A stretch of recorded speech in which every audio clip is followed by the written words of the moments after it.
My name is Wes Hall. I'm the founder and CEO of Kingsdale Shareholder Services, and we have offices in Toronto and New York. So Kingsdale is the number one firm in Canada. We have a 90% market share. I started the firm in 2003 and was the only employee in the company. Today we have two offices, again, in Toronto, New York, and we have 85 employees. We do work for some of the largest companies in Canada, such as Canadian Pacific, such as Air Canada, you name them. The biggest mandate we have in terms of an activist investing situation was Bill Ackman, which is an activist investor in the US who wanted to make some changes to the board at CP. He hired my firm. We went out there, worked with him, worked with the shareholders, got the board replaced, got a new CEO in place. And within 18 months, Bill Ackman made $2.5 billion in profits. If you look around you in general, right, there's even when you're in school, there's always going to be a kid who is really, really bright, but yet he's taking direction from someone who is not as bright as him, right? And that's the guy who is in the 1%, because that guy is usually the guy who's not the brightest in class. He tends to may not do his homework as promptly as others. But he tends to be a little bit more creative in terms of how he thinks and how he put things together. He's a little bit more of a risk taker. And that's when you can tell really early on whether or not someone is a leader. Then you have those guys who can be led, meaning that they can be leaders, leading others, but they're not going to be the one originating the ideas. And really the rest, most people, 98%, fall into the category of, I want to work for those guys. Right? I want to take direction from them. I want to do what they tell me to do, but I'm not about taking risk. And those are really the people who fall in the 9-to-5 category. Every single organization needs them, but it doesn't really mean that they're going to set the world on fire, right? So I think that if you want to be successful, you have to pick where you belong. But every single person feel that they're in the 1%. Everybody does. But quite frankly, the reason why they're in the 1% is because 99% of the people can't get there, right? But every single person you talk to, do you want to start your own business? Yes, I do. Can you run your own business? Yes, I can. Nobody says that they're not capable. Everybody feels that they do, but the stats shows that most people don't really have it. My grandmother was the first entrepreneur I know because of the fact that she was. When I started living with her, I was about 2 years old and she was 60. And she had my brothers and sisters of mine, she had cousins of mine, and she had an adult a special needs daughter that she was raising at the time, and she was doing it on her own. And she would go out in the field and she would plant stuff and sell it to make money. She would use the yams and bananas and stuff like that to cook, but she needs meat, and you need money for meat. So the excess food that she would sell would be to cover the meat, cover the fish, and all those different things, and to buy soap and socks and send us to school. So if I didn't have someone like that I was looking at as a role model, I probably wouldn't be here today. So absolutely, I think that without her, I wouldn't be as successful as I am, because if she was a lazy person, that would be my experience. I would see someone who get up late and didn't really do much to help me, and I had to fend for myself. So if I looked up to her, because in spite of the fact that there was no fathers giving us stuff, there were no mothers giving us stuff, she said, "Don't worry, I'll take care of you guys." So that's the life I know, and that's how I live my life today. Well, like I started Bay Street in the mailroom. I started in Canada. My success started in the mailroom. And the thing with a lot of young people is that they go to university or they finish school and they apply for a job, and someone say, the only job I can give you is this job here. It doesn't pay a lot of money. It's not very sexy. And it could be a mailroom clerk position, for example, or a file clerk position, and they go, no, I'm not going to take that job. And the way I describe it is that, you use the fox in the hen house situation, right? The fox doesn't really say, if you can get me that nice juicy hen in the corner, I want to get into the hen house. He just wants in. And if he gets in, he's going to be spitting feathers for days. So for me, you know, I just wanted to get in the company. I just want, and as soon as I get in, it's really up to me how far I get into the organization. So what I say to young people is that just get yourself a job, right? And get yourself a job in a place that you admire. I'm not saying get a job that, you know, it's just not going to lead you anywhere. Get a job in a place that you admire, and then work your way up from there. Then you have to show people your talent, show them how hard you work, and always try to outwork the guy next to you, right? Get there earlier than he does, leave later than he does, and let people know that. When the boss comes in and you're the first one there, he's impressed. When he's leaving and you're still there, he's impressed. But if you come in after the boss does and you leave before he does, there's no, you know, he's not impressed with that.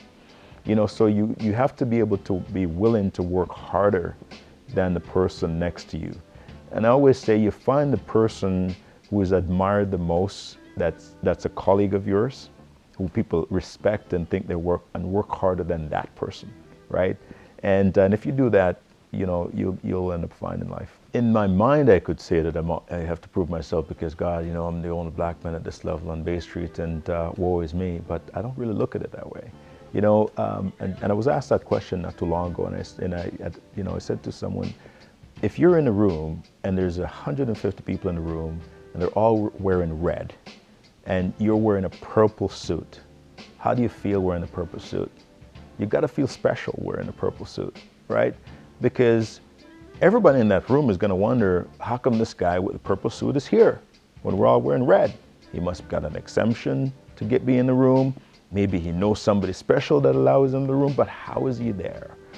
And so I look at it to say, if I'm the only black man in a building or in a room or in an environment, I look at that as a special situation because now I can change people's perception. Now people are wondering why I'm there.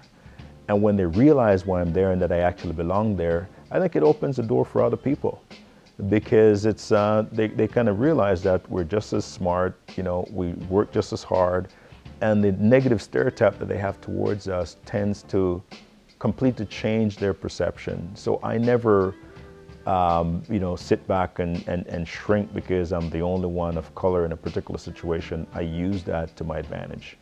And every one of us are given something that we can say, this is a disadvantage for me, and we can dwell on it. But if we dwell on it, we get nowhere. I was actually driving my Ferrari down the street on Bay Street, and the top was down. I was listening to my Jay-Z, and I was wearing a suit, and my car, somebody stopped the car, the guy in a suit walking by stopped the car, and he took his business card and handed it to me, and he said, I'm a lawyer in the city of Toronto. If you ever need a lawyer, call me. And he was a criminal lawyer. So clearly he didn't really think I was a Bay Street executive. He thought that I was a rapper, I was a drug dealer, but it was certainly not someone on Bay Street. Yeah. There's a lot of people, young black people, that are in the position I was in when I was growing up. Maybe they were from very poor families, and they look around them and everybody is in the same boat as them, and they go, I can never get out of here, I will never get out of here. And I would hope, you know, my story would inspire those kids to go, anything is possible. And but it's not going to be handed to them. They have to appreciate the fact that there's a lot of hard work involved. And if they do put in the time and the effort and the hard work, and they have people like myself's stories to look to that are not aloof, that are regular people on the street that they can call up and talk to, hopefully that changes their perception of despair, and they now can say, if he did it, I can do it too. And that's what I'm hoping to impart, and that's the reason why I did the documentary on my life story. One of the things that we're going to do in Jamaica in particular is we're going to take it to the high schools eventually and show it to all these kids, and just let them see, you know, anything is possible. You often hear about the American dream or the Canadian dream, and people just go, I just can't relate to that person. And they don't really believe the story until they actually meet someone and see the environment that person is from, and see that the environment looks almost identical to their environment, and go, that's possible. So that's what I was trying to impart. I think that we have a lot of great talent out there in the schools that are young people, that are bright, and sometimes they just need that boost from someone to say, you can do it. And but the other thing I told was speaking to some entrepreneurs, some young black entrepreneurs, and I said to them is that there's always someone looking at you. And that person can either help you or hinder you based on your action. Because if someone is watching your progress and they're impressed by your progress, they're going to want to help you to progress even more. But if they're watching you and all they see is that, this person's not a hard worker, this person, is steal time essentially, they're not going to want to help you. So always act as if somebody is watching you, and that person can either help you or hinder you, but it's all going to be based on your actions. If people wanted to become successful, I think we're talking about entrepreneurialism here. My view is that, everyone was saying to you earlier that people take risk if they look over the cliff and they see a nice comfy mattress and they go, okay, fine, I'm going to be okay if I jump off the cliff. But entrepreneurialism is not like that. It's about knowing that if I jump off the cliff, I might succeed, I might fail. But there's no cushion mattress there waiting for me in the event that I fail. And let me explain what I mean by that. How many people that you know go, I want to start my own business, but they don't quit their day job, right? They go, I'm going to do it in the evening when I get home, and I'm going to see how it goes. Well, you'll never be successful doing that because you have a safety net. You have your day job, and you're not going to work as hard. But if you take the day job away, and now all you have to do is succeed based on your hard work and based on your entrepreneurial spirit, then chances are you might just be successful. Like when I started Kingsdale, I went to my wife and I said, we're going to mortgage the house and we're going to quit my job. And that's it. Well, I'm all in. I'm over the edge. And now I have to make it work. So just when you're committing to something, don't half commit to it. Just commit to it the whole way. But don't just jump into a situation, right? If you're going to be an entrepreneur, do a business plan. Do some financial projections. Talk to people in the industry that you want to be in. Talk to people who are successful and ask them how they've done it. But don't just get up one day and go, I'm going to quit my job, I'm going to be an entrepreneur, I'm going to be rich. Because if you do it, if that's how you do it, chances are you will never be successful and you're going to be even worse off than when you actually started. But you have to count the cost and you have to measure, is this a good thing or a bad thing? And also when you get in there, you got to know when to cut the cord, right? Because some people go, they stay too long, and when they should have just said, listen, this is not working out, I'm moving on. And there's times when people quit too early, right? Because they're on the verge of stardom, they're on the verge of success, and they just give up. And success was just around the corner for them, right? So but you got to know which point you're in.